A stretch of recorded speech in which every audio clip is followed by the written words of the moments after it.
You're on Zillow at 11:47 p.m. again. Austin, 3 beds, built in the 1990s. Nothing fancy. List price, $400,000. You punch in the down payment, the rate, and that first mortgage number always feels bad. But the number on the screen still isn't the real number.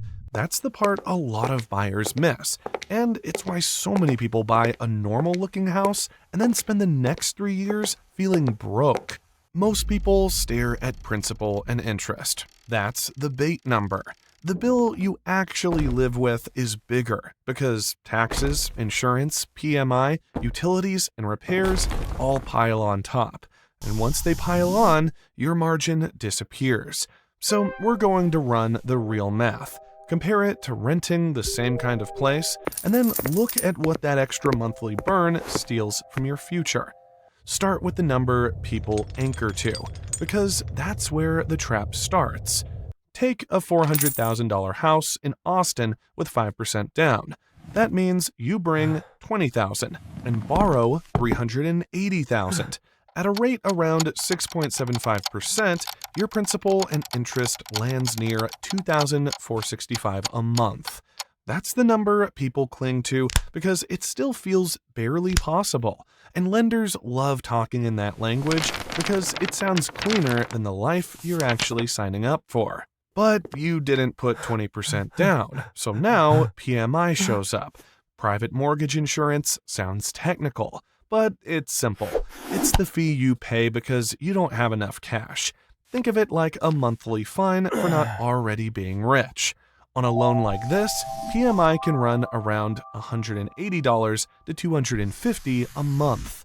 Use $210 as a fair middle.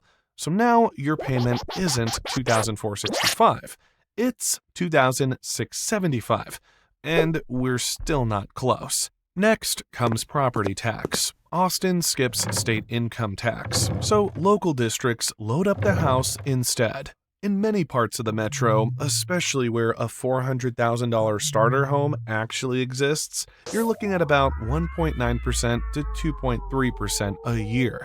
On a $400,000 house, that's roughly $7,600 to $9,200 a year. Monthly, that's about $630 to $760. Call it $700 a month. You're now at $3,375. Let that sink in.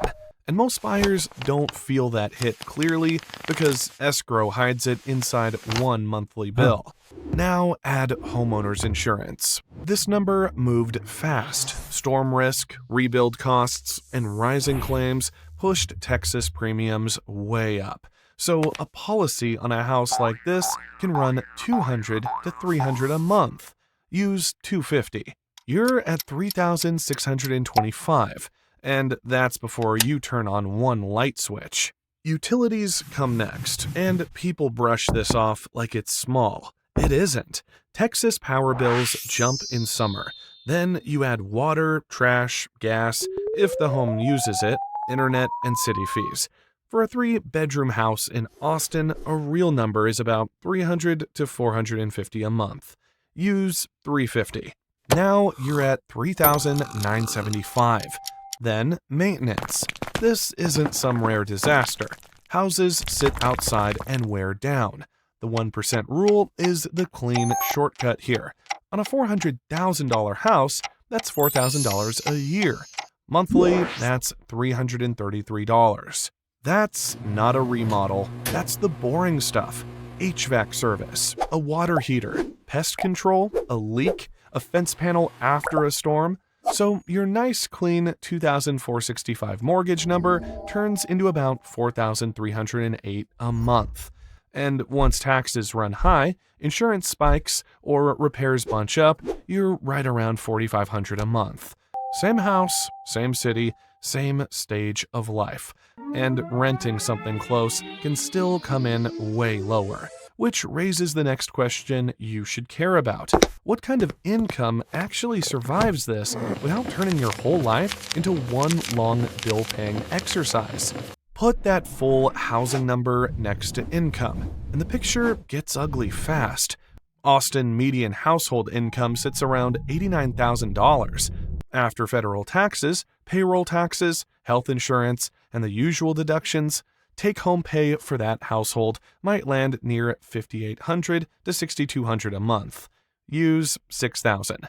If your house burns $4,200 or more each month, you don't have a housing plan. You have a survival plan, because over 2/3 of your net pay disappears before food, gas, car insurance, phones, or one boring Tuesday expense even shows up. Think about that for a second. People love quoting housing ratios off gross income because gross income is fake spending power. You never live on gross. You live on what hits your bank account after taxes and deductions take their cut. That's the number that buys groceries, covers childcare, pays the dentist, and absorbs surprise bills. When we use net pay instead, the whole deal stops looking responsible and starts looking thin. Look, if you're 25 to 34, like most people watching, you've probably felt this already. You can earn more than your parents did at your age and still feel squeezed because every major cost rose at the same time. House, car, insurance, food, childcare, and wages didn't keep pace. Let me paint the real picture. A couple brings in $220,000 combined. Sounds safe, right? After taxes and payroll deductions, maybe they clear $12,500 to $13,500 a month. Let's call it $13,000.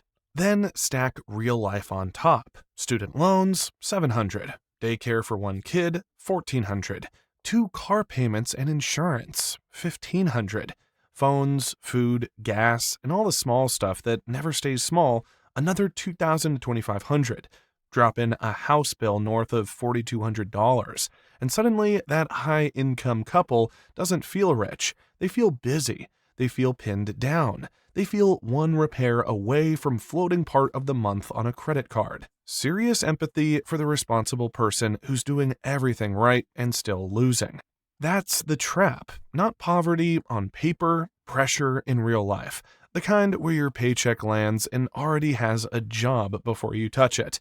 The kind where you own a house but skip trips, delay investing, and keep checking your account before buying normal things. Now put renting next to that. A similar 3-bed in Austin can still rent for about $2,100 to $2,400.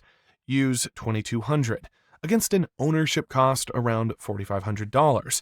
Your monthly gap is roughly $2,300 every month. Same city, same stage of life, same basic amount of space, and you're sending an extra $27,600 a year into the house path. Stretch that across 5 years, and you're looking at about $1,388,000. Gone. Not equity, just extra cash flow burned to carry the deal. Let that register, because this isn't just about being tight each month. That gap changes what you can save, what you can invest, when you can switch jobs, whether one parent can cut hours, and how much stress sits in your house every single week. And once you see the monthly squeeze clearly, the next part hurts even more, because the money doesn't just vanish, it also misses its chance to grow somewhere else.